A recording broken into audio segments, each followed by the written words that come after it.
Damos comienzo a un nuevo programa, Servidores de Dios. Quien te habla es Manuel Cornejo. Estaré compartiendo la palabra de Dios y lo haré de una manera expositiva, versículo a versículo. Y en esta ocasión será en el Evangelio de Marcos, capítulo 13 y versículo 27, donde dice: Y entonces enviará sus ángeles y juntará a sus escogidos de los cuatro vientos, desde el extremo de la tierra hasta el extremo del cielo.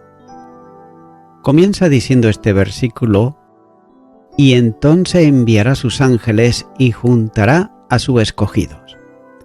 Notamos aquí que el Señor enviará a sus ángeles con la misión de reunir a todos los escogidos. Y los ángeles son servidores permanentes de Dios, a quienes se le encomienda la búsqueda minuciosa y total de cuantos escogidos estén en la tierra. Y note que aquí escogidos tiene que ver con aquellos que han sido salvos a lo largo del tiempo de la tribulación, no de la iglesia que en ese tiempo ya está con el Señor. Sigue diciendo este versículo: de los cuatro vientos, desde el extremo de la tierra hasta el extremo del cielo. Notamos aquí el concepto semítico de la tierra y el lenguaje que se aprecia claramente en la relación de Marcos, ya que cuando dice los cuatro vientos, equivalen a los 4 puntos cardinales de donde, conforme al contexto hebreo, salen los vientos. Y la idea de esa expresión es que no quedará ni un solo lugar donde haya un escogido que no sea alcanzado para venir al encuentro de Jesús. Ahora bien, cabe preguntarse si el término tierra se refiere tan solo a Israel, como ocurre muchas veces en profecía, o debe de considerarse a la tierra en general, es decir, a cualquier parte del mundo. Pero note que más bien debe de entenderse de esta última manera, ya que la convocatoria de todos los salvos será para la comparecencia ante el Juez Supremo, ya que los ángeles recogerán de todos los confines de la tierra para que se reúnan con él. Y estos también son los mismos ángeles que han de separar la cizaña del trigo, para quemar aquella y almacenar este en el granero del reino de Dios. Note lo que dice Mateo capítulo 13 y versículo 30. Dejar crecer juntamente lo uno y lo otro hasta la siega, y al tiempo de la siega yo diré a los segadores: recoger primero la cizaña y atarla en manojos para quemarla, pero recoger el trigo en mi granero. Y también en el mismo Evangelio de Mateo, capítulo 13, y los versículos 39 al 43, dice: el enemigo que la sembró es el diablo, la siega es el fin del siglo, y los segadores son los ángeles. De manera que como se arranca la cizaña y se quema en el fuego, así será el fin de este siglo. Enviará el Hijo del Hombre a sus ángeles y recogerán de su reino a todos los que sirven de tropiezo y a los que hacen iniquidad, y los echarán en el horno de fuego. Allí será el lloro y el crujir de dientes.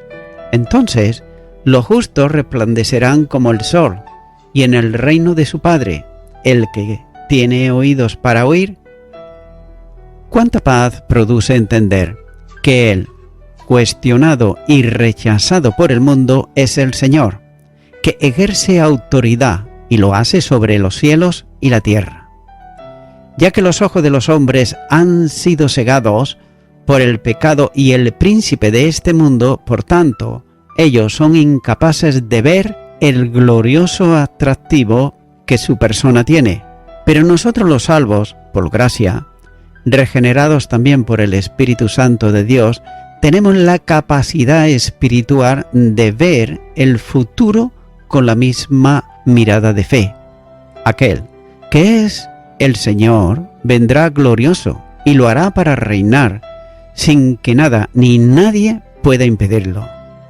ya que este admirable Dios, manifestado en carne, ascendió a los cielos y sentado a la diestra de la majestad en las alturas, está a nuestro lado continuamente ayudándonos a superar las aflicciones que podamos padecer aquí en el mundo, mientras esperamos con esperanza el encuentro con Él. Y note que es el glorioso Señor que pone su mano de gracia sobre nuestros hombros, alentándonos a nuestra vida y dándonos las fuerzas necesarias para superar las pruebas.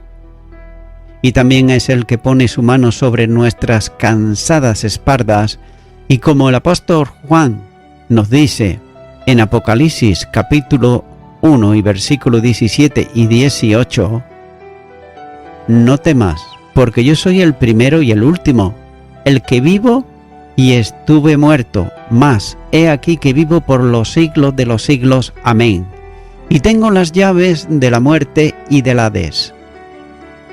Y es por eso que las aflicciones del camino estimulan el alma cristiana para levantar los ojos al cielo, mientras que por otro lado los sinsabores, angustias, aflicciones, penas y lágrimas no traen desesperación, sino que producen en nosotros un cada vez más excelente y eterno peso de gloria. La segunda carta a los Corintios, capítulo 4 y versículo 17, dice: porque esta leve tribulación momentánea produce en nosotros un cada vez más excelente y eterno peso de gloria. Tal vez, atravesando el valle de lágrimas, mientras nuestros ojos lloran, nuestra alma clama, sostenida por la fe y asida a la esperanza, como dice Apocalipsis capítulo 22 versículo 21, ven, Señor Jesús. Continúa ahora con el versículo 28, donde dice: de la higuera aprended la parábola, cuando ya su rama está tierna y brotan las hojas, sabéis que el verano está cerca. Ahora el Señor nos va a estar hablando de la parábola de la higuera, que nos va a estar llevando desde los versículos 28 al 31. Pero ahora aquí concretamente en el 28, dice: de la higuera aprender la parábola. Aunque Marcos usa el sustantivo parábola, debe también de entenderse más bien como ilustración. En muchas ocasiones el Señor reclamó atención de los discípulos hacia aspectos visibles de que les rodeaban, para así de esta manera atraer de ellos una lección. Y por ejemplo, así llamó con el llamado Sermón del Monte, donde les llamó a considerar los lirios del campo y las aves de los cielos. Pero aquí llama la atención a considerar lo que ocurre cuando el verano va llegando con los brotes y las hojas de las higueras. Sigue diciendo este versículo: cuando ya su rama está tierna y brotan las hojas, sabéis que el verano está cerca. Vemos cómo lo recuerda, que cuando los brotes se llenan de savia y las hojas empiezan a brotar, el fruto está ya próximo, porque es el verano la estación para que esto se produzca. Y nótese que Israel es comparado en la Biblia a una higuera y a su fruto, como por ejemplo dice en Jeremías capítulo 24 y los versículos 1 al 10, y también Oseas capítulo 9 versículo 10.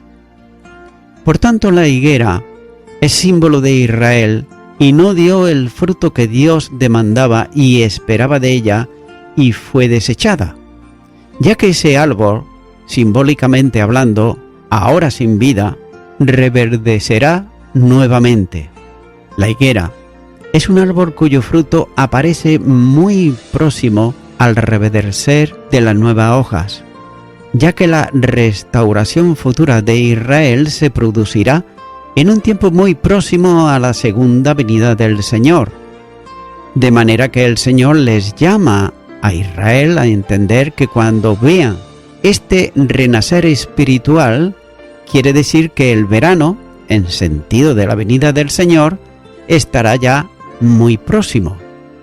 El Señor, mediante la ilustración tan conocida del comportamiento de la higuera, los orientó hacia un futuro glorioso en el que su presencia en la tierra traerá la restauración de Israel y el establecimiento de un tiempo de paz bajo su autoridad como Rey de Reyes.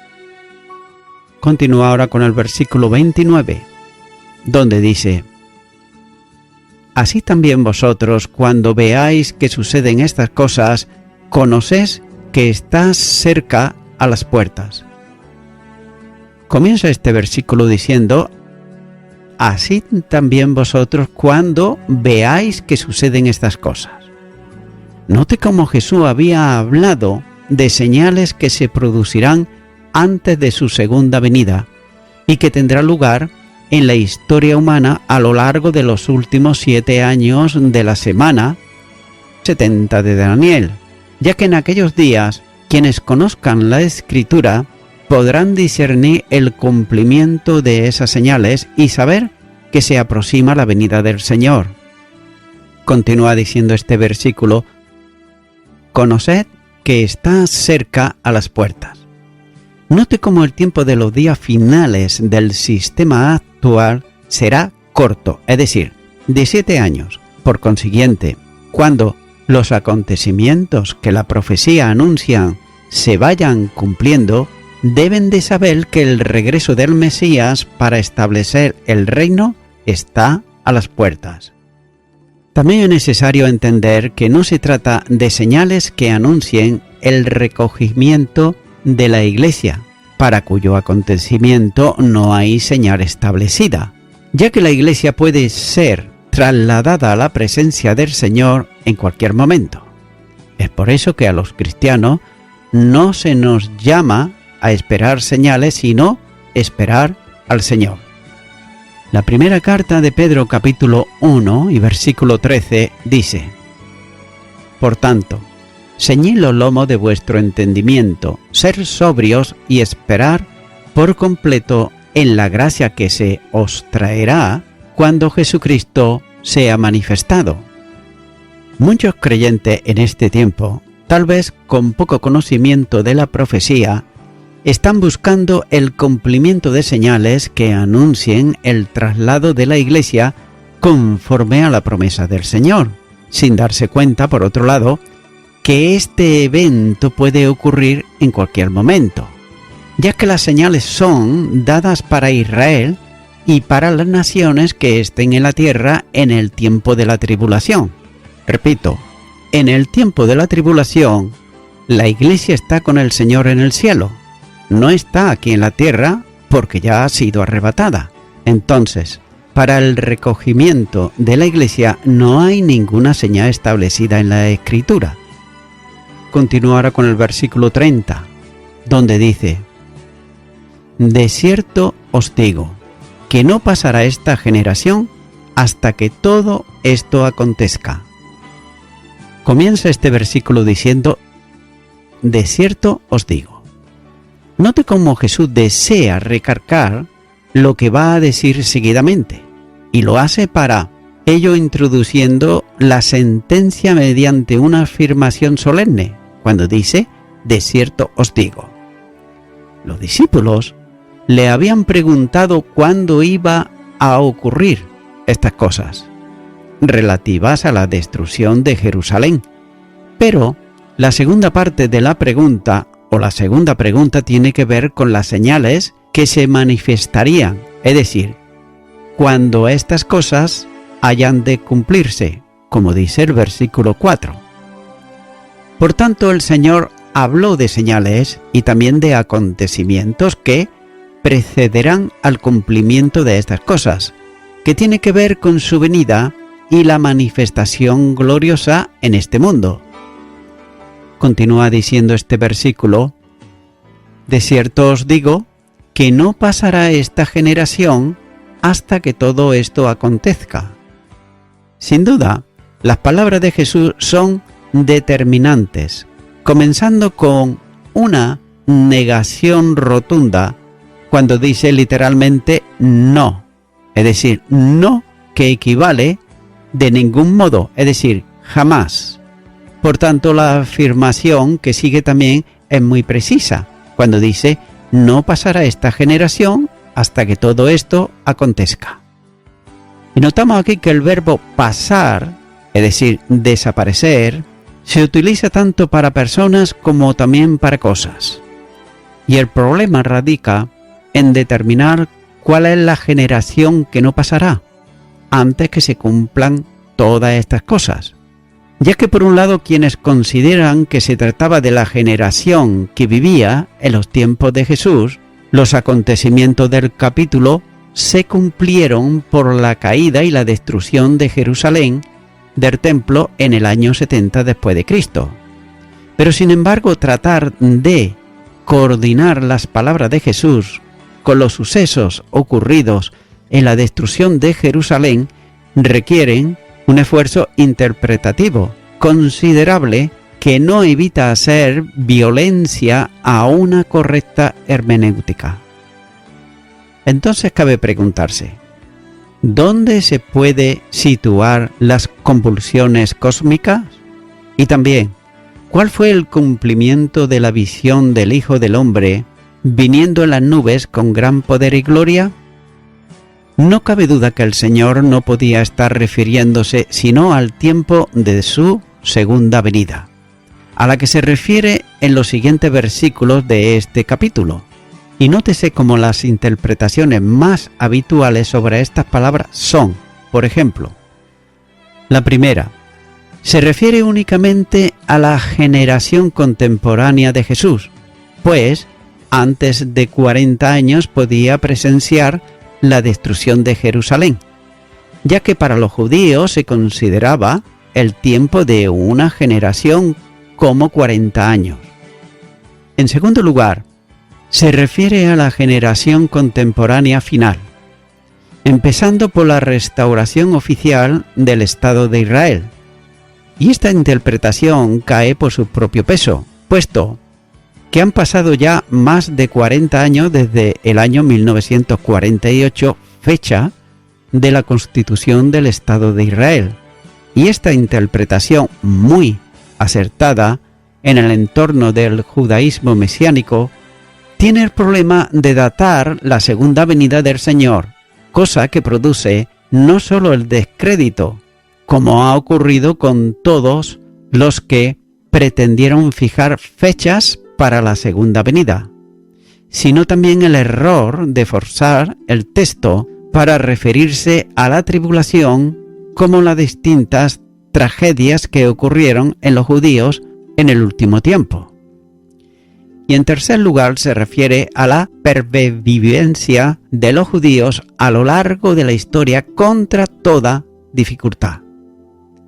Ahora bien, es necesario prestar atención al término la generación esta, ya que atendiendo al uso que se da a la generación en muchos lugares del Antiguo Testamento y especialmente a la utilización de la palabra en la Biblia de los 70, se aprecia que generación denota una clase de personas, aplicándola a la generación malvada, que se reproduce en el tiempo en personas de esta condición y que sucede a lo largo del tiempo. Esa es una generación que supervive, y de ahí las palabras del salmista cuando habla de la liberación que necesita de los opresores. Cuando dice en el Salmo 12 y versículo 7, Jehová los guardará de esa generación, los perseverará para siempre. Y también hablando de antepasados de Israel, dice en el Salmo 78 y versículo 8, y no sean como sus padres, generación contumaz y rebelde, generación que no dispuso su corazón, ni fue fiel para con Dios su espíritu. Y note cómo también habla de generación de los justos. El Salmo 24 y los versículos 5 y 6 dice, Él recibirá bendición de Jehová y justicia del Dios de salvación. Tal es la generación de los que le buscan tu rostro, oh Dios de Jacob.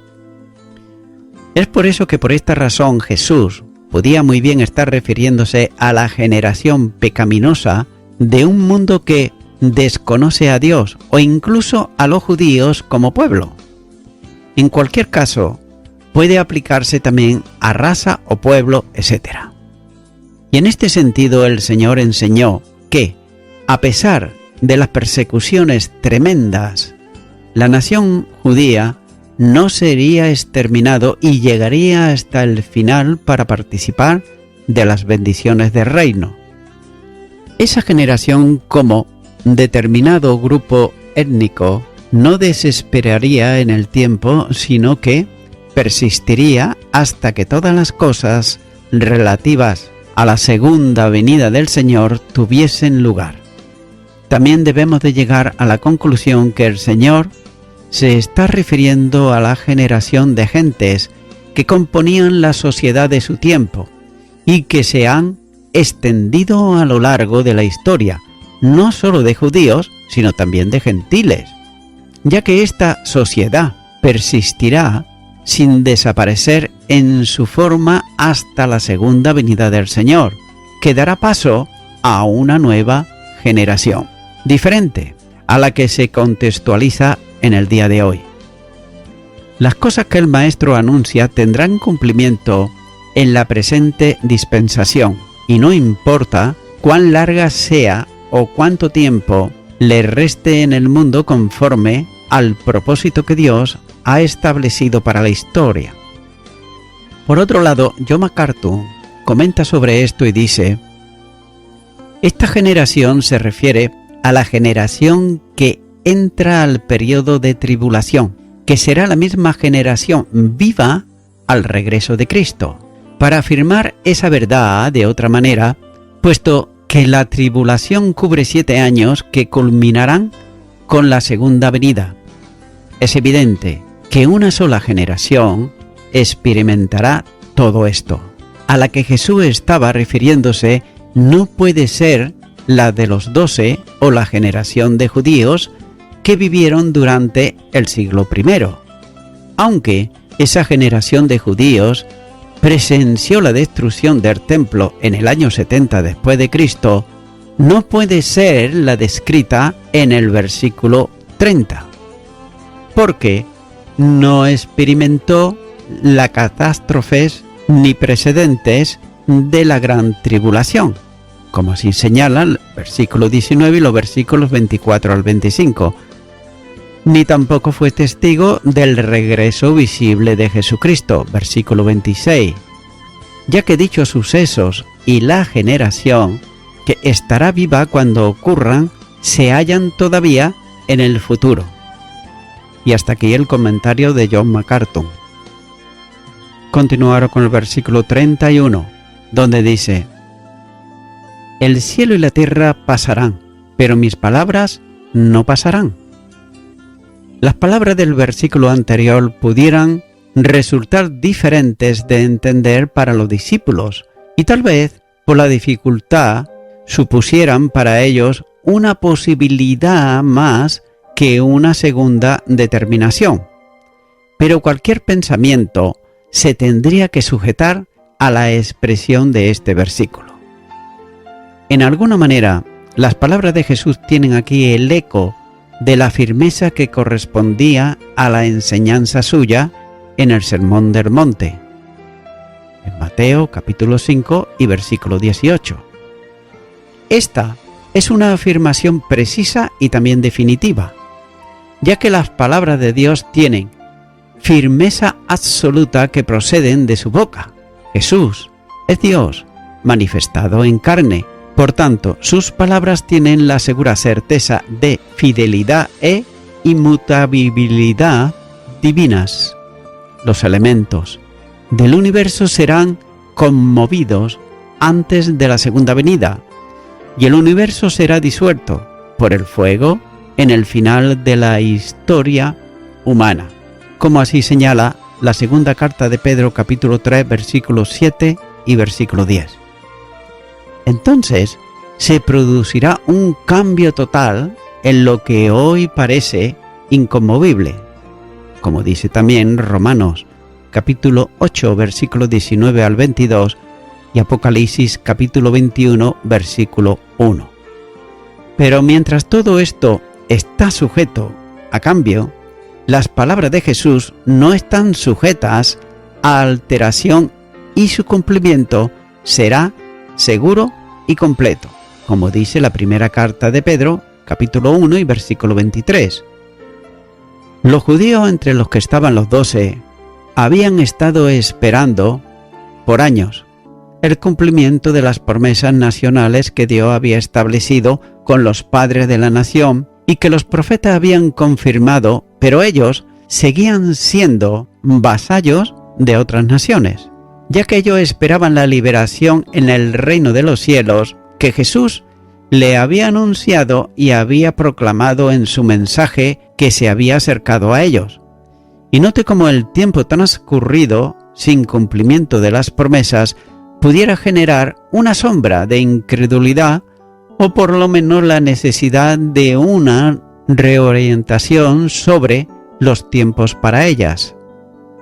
Pero Jesús hace una afirmación definitiva: nada de cuanto está en la Escritura, promesas, juicios, bendiciones, reino y gloria, quedará sin cumplimiento según lo anunciado en ella, ya que la palabra de Dios no puede ser quebrantada.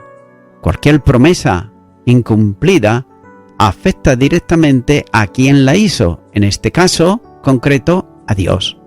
De otro modo, sería un incumplimiento de lo que Él había prometido y no hizo. Y nótese cómo el salmista escribe sobre la fidelidad de Dios cuando dice en el Salmo 102 y los versículos 25 al 27: Desde el principio tú fundaste en la tierra, y los cielos son obras de tus manos. Ellos perecerán, mas tú permanecerás, y todos ellos como una vestidura se envejecerá, como un vestido los mudarás, y serán mudados. Pero tú eres el mismo, y tus años no se acabarán.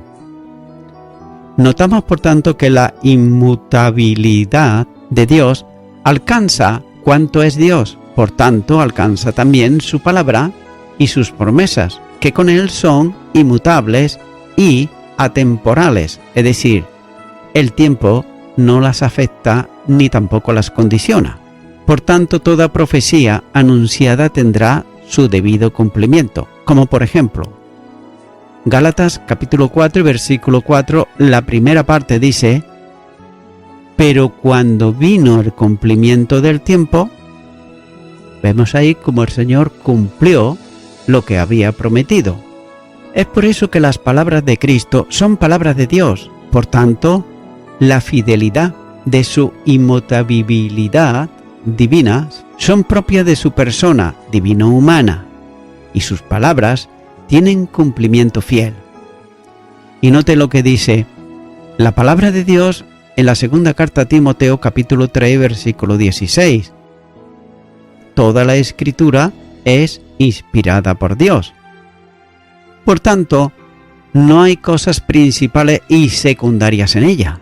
Todo cuanto hay en la Biblia, desde el primero hasta el último versículo, es doctrina, puesto que es de procedencia divina. Ningún escrito bíblico procede de la voluntad e inteligencia humana, sino que cada uno de los escritores lo hicieron al impulso del Espíritu Santo y bajo su conducción, como así señala la segunda carta de Pedro, capítulo 1 y versículo 21. Por tanto, toda la Escritura tiene como propósito que el hombre conozca a Dios, en cuyo conocimiento está la vida eterna. Juan capítulo 17 versículo 3. Y tal es la importancia vigente y fidelidad de la palabra de Dios, que cada una de las letras y los signos más pequeños han recibido el soplo del Espíritu Santo de Dios. Por esta causa, la Escritura no puede dejar de cumplirse conforme a lo que Dios establece en ella, ya que el mismo Dios que da su palabra y anuncia lo por venir, es el que con su omnipotencia se ocupa del cumplimiento. Isaías, capítulo 46, los versículos 9 y 10. Y voy concluyendo con esto. De este modo, las palabras que Jesús dijo a los 12 han de tenerse en total consideración. Como se dice en el párrafo anterior, toda la Biblia es doctrina, si bien hay doctrina fundamental, en la que descansan los principios de la fe, de la salvación y de la esperanza, que no pueden tener más que una interpretación, y la doctrina general, que, sin dejar de ser doctrina, puede ser interpretada de más de una manera.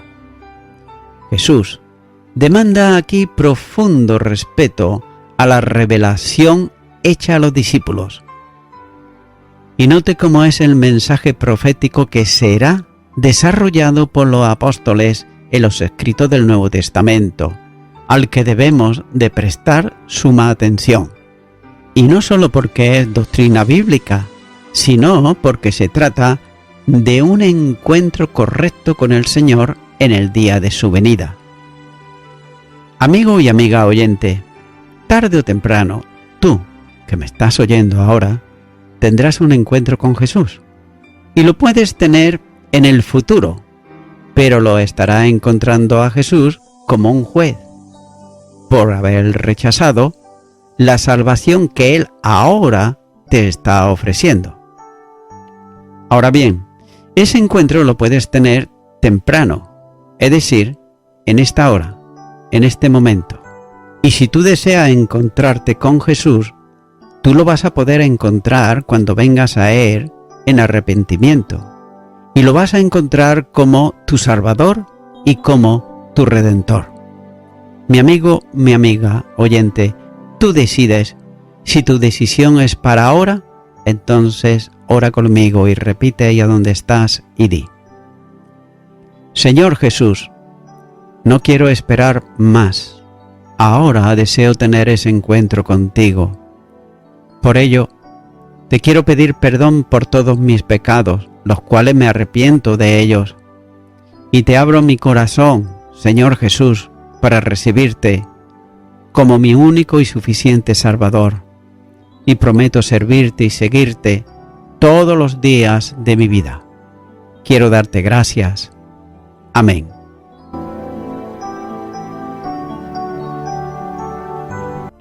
Amigo y amiga oyente, si tú has hecho esta oración de corazón, te recomiendo que comiences a orar a Dios, en primer lugar, en el nombre del Señor Jesucristo.